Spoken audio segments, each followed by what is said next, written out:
Hey everyone, welcome to the Catholicpreneur podcast. I'm your host, Mitch Fisher. This week's question, before we dive in with our special guest, is what non-Catholic book are you reading right now that you think other Catholic entrepreneurs can benefit from? Now today we have Desiree Cifuentes. She started Uncatechized Catholic. You've probably seen her on social media, especially Instagram, where she's very prominent. I'm going to let her introduce herself, so I'm really excited to bring her in right now. Desiree, how are you doing? I'm good. How are you? Good. I'm doing super well. I'm really appreciative that you're taking the time to hop on. I think I've seen a lot of your content, so I just kind of want you to go ahead and just introduce yourself and talk a little bit about your journey and what you're doing these days. Sure. So my name is Desiree. I run a ministry page called Uncatechized Catholic, and it was something that stemmed from my own lived experience. I was a cradle Catholic, but I was not very well catechized to the point where I actually departed from Christianity entirely. And I had a personal experience that was very convicting that I needed to go back to the Catholic Church, but I knew that my personal experience wouldn't convict others. It might give some of the faithful goosebumps, but it wasn't going to be convicting to other people. So I said, all right, well, if this experience that I had is real, then I should be following it up and studying and learning and just sort of testing all the things. And if it's true, then everything will hold up. And if it's not true, then I'll figure that out really fast. And then I can use that knowledge that I get to convince and convict other people of what I know to be true. And that's just exactly what has happened. And it sort of culminated in this Instagram that I created, and it really took off one day. And it's just been kind of a wild ride ever since. Yeah, that is so cool. So when did it take off and what was it like when you realized that? So I had it for about a year. And then in January of this year, 2024, is when it really started to take off. When I had it the first year, I was still really figuring out how to even do the Instagram and experimenting with a lot of different types of posts. But it was also the first thing that I cut whenever something happened in my life, like if a kid got sick or anything like that. I was just like, I'll set this aside. But for the new year, I was, feeling fervent enough that I should take it seriously and do what I'm supposed to do, like act like it all depends on me and pray like it all depends on God. And about 2 weeks into it, I was frustrated with how things were going. And so I prayed and I was like, God, I kind of don't really want to do this. I just feel like I should. So if you want this to happen, you need to make it happen. And the very next day, I shared a post and Catholic Answers shared that post, which they never ever do. They only share their own stuff. So that kind of got my account kicked off. And I can't even tell you how many followers I got from there, because when Catholic Answers shared it, that post went viral. And within 24 hours, 4 other posts around that one went viral. And then 24 hours after that, 4 more posts went viral. So I had 9 or 10 viral posts happening all at once. And it was just the followers were pouring in at an astronomical rate. And it's stabilized somewhat now, but it's still been very breakneck speeds for me. What made you choose social media in general, but also, I guess, Instagram specifically, like as the avenue of like how you were going to share that? So I had actually originally gotten convicted of Uncatechized Catholic as a concept years before I got on Instagram. But what happened was I had started it as a blog because I've always written. I'm a writer. But that was sort of post the blogging heyday. So I was like, this isn't really going anywhere. And I was just getting back into college and starting my theology degree. So I was like, I'm going to shelve this for now, and then I'll figure it out later. As life does, you're always busy and there's always something, but it was always kind of in the back of my mind. And then it was just more present, at one point. And I was like, I could kind of go the Instagram route or I could go the TikTok route. And I just didn't really feel like a TikToker, I guess. And I felt more comfortable on Instagram. That was my primary place of posting and creating just in my personal life. So I figured I would start with Instagram and figure it out from there. Yeah. What's been the most surprising thing that's come from this since things kind of blew up? That's a good question. I think the most surprising thing for me was just how quickly things took off. I sort of expected a steady build, I guess. I knew that there would be some kind of success here, but I didn't know how much, and I didn't know just how it would sort of all unfold. But how it really went from, I think I had 600 something followers, and then a couple days later it was 3,000, and then a couple days later it was like 10,000. There's the speed at which that happened was very astounding to me. And then just how things have unfolded since, the reality of being somebody who's online in the Catholic space, and I don't know, just sort of accepting that that's what it is. Like the first few times someone called me an influencer, I was kind of like, ew. But now I'm like, I guess that's what it is, that's what I do online. So Very cool. So I know this isn't all you do. So how do you balance everything that you do, and what is everything that you do? Okay, so I am a mother. I have 5 kids, and I homeschool, and I am a college student. I am finally wrapping up my theology degree at Franciscan, so I'll graduate this spring. But I'm super duper full time. I'm taking 12 credits this summer, and then I'm taking 18 in the fall and 19 in the spring so that I can just get it all done. But then I'm also doing the Instagram stuff and things that come along with it. So I'm actually traveling 3 times this month just in that capacity. And then I've been working with Catholic.store. I blog for them and do some other stuff as well. And I'm a wife and a homemaker and all of that stuff. So everything sort of falls together by having a pretty solid schedule, but one that's also relaxed. So an average day for me, Monday through Friday wise, is waking up, saying my morning prayers, doing scripture reading with my oldest girls. Then we start homeschool. And while they're doing homeschool, I'll get myself ready for the day. And then after they do their homeschool morning session, we'll go into chores and lunch. And then we have an afternoon session. And then we kind of relax more. If there's some other stuff we need to tackle around the house, we'll do that. And then sometimes there's a third session, like today there was one, but then we do dinner and getting everybody ready for bed. And then everybody goes off to bed. And as soon as it's that time of the day, my husband takes all of the children and I sit in this room and I start working on schoolwork or my blogging or whatever it is that I have to sit down and focus and work on. Every day is a little bit different. Some days we don't get to some things and it's just kind of got to roll off of your back and be all right. And so that's how I get things done and I let things go. Wow, that's incredible. What's like a piece of advice that you would have for other Catholic people trying to do stuff on social media, whether it's like a personal brand or Catholic organization? What's like a strategic thing you found seems to be working for you on Instagram?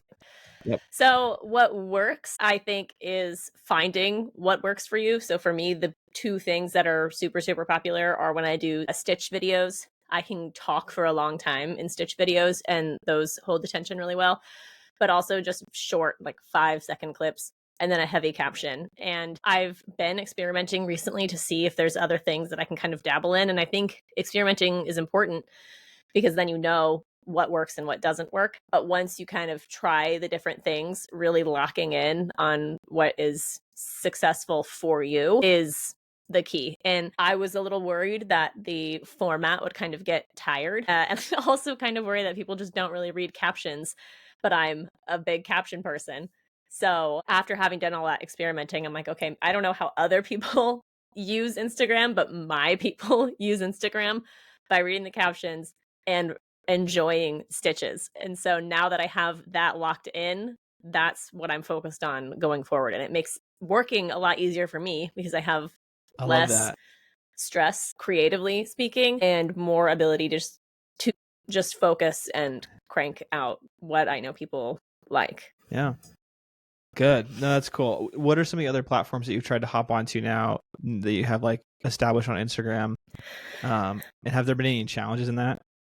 Well, I am on X and TikTok and YouTube in the ministry capacity. And the X and TikTok are slower growing. I'm growing a little faster on TikTok, but the total follower volume Instagram is by far my biggest. But the difficulties that I've had in those areas are somewhat different depending on the platform.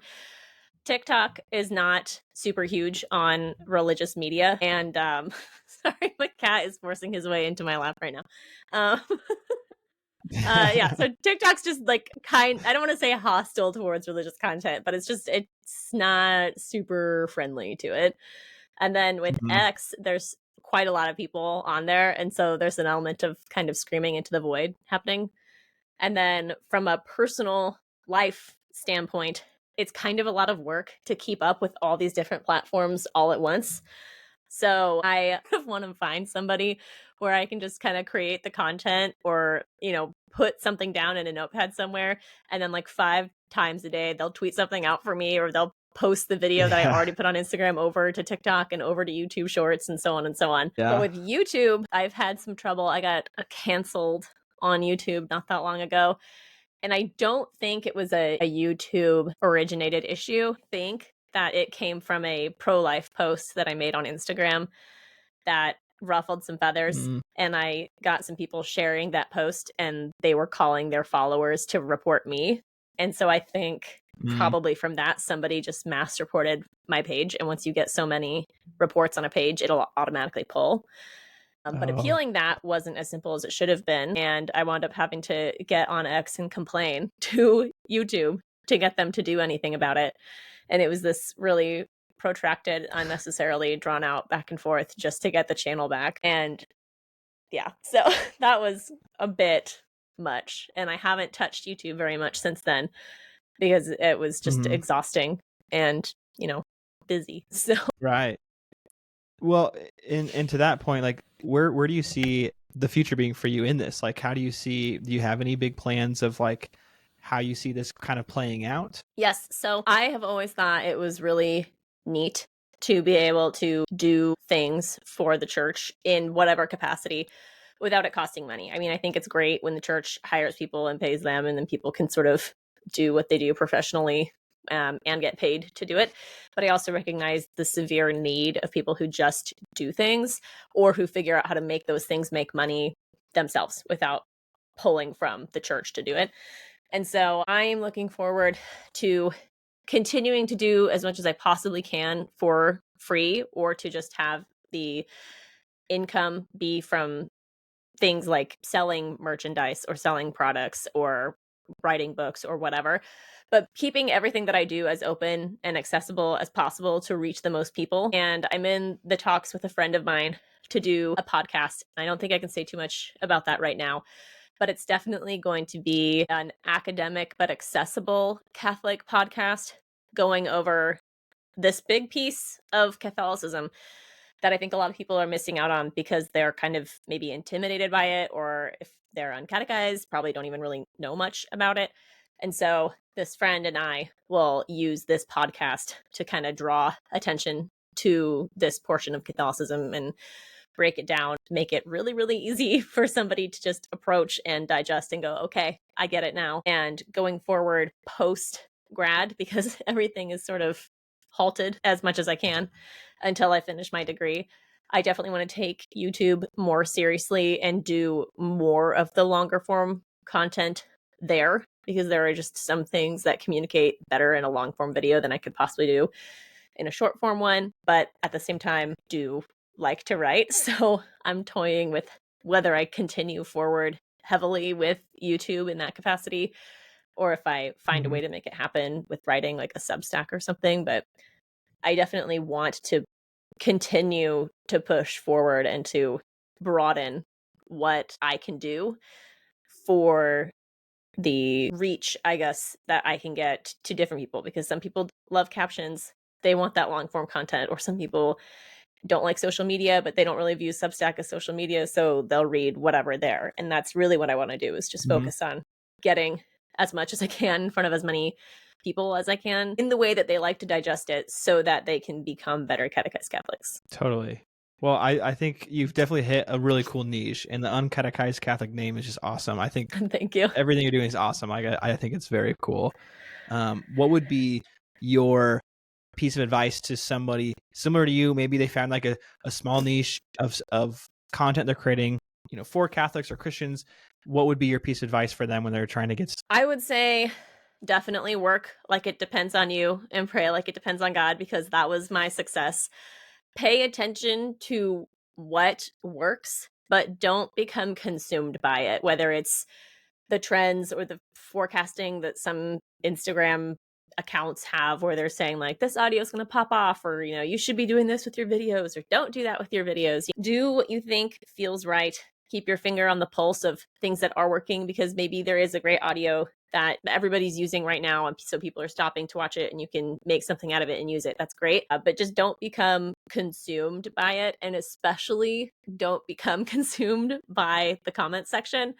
I know a lot of fellow Catholic and Christian influencers who just get really ruffled by some of the nasty comments that they get. And my attitude is much more, unless it's exceedingly derogatory or gross, I don't touch it. I don't care. I can tell who's honestly interacting with me and who isn't. And for somebody who wants to take the time to leave a nasty comment, be my guest. You're only boosting my algorithm and making things work better for me. And if you want to be nasty, the whole internet can see you being nasty, So don't become consumed by the things people say or worry deleting or blocking or whatever. At the same time, don't, there's no shame in that game. I've blocked a few people, but it's just don't let that be the thing that gets you, because that's not what you're there for. Very much keep in mind who and what you are there for, and don't let anything else cloud that vision. Totally. That's an important note. I mean, especially doing what you're doing, I'm sure the comments can get pretty insane. I mean, as expected too. And like you said, like dealing with that can be a huge piece of it. Yeah. Anything else that you want to mention or talk about your journey? The only thing that kind of comes to mind is that what I do with Uncatechized Catholic is certainly more of a ministry side of things, but I am a human person. I have a personality and a lifestyle. And so I sort of separated, I still get personal on my stories, but I sort of separated who I am from Uncatechized Catholic in a bigger vision sense. So if you want to keep up more with me personally, I have a private Instagram. It's at Desi Ray Ray Nobis. It'll probably, I'm guessing, be in like a caption or something on this, because spelling my name and then figuring that out might be a lot. But also that I don't know, when is this coming out roughly? This will come out, about a week and a half actually. Okay. So yeah, I'll still be doing some traveling. So this weekend I'll be in Steubenville, and then I'm going to the Eucharistic Congress. So if that's still happening when this airs, you might catch me there, but you'll definitely see stuff from that coming out from me. And then I'll also be at Catholicpalooza at the end of the month. And so if you're going to that, I will see you there. I'm super excited for all of these travel opportunities and to get to meet people and just do fun Catholic things and invest in the Catholic culture. And I hope that others invest right along with me and continue the Eucharistic revival after the Congress happens. Yes. Amazing. Desiree, thank you so much for taking the time. It's been a pleasure. Thanks for having me. And thank you for all you're doing. Best of luck at these upcoming events, and best of luck with your future projects, especially the podcast.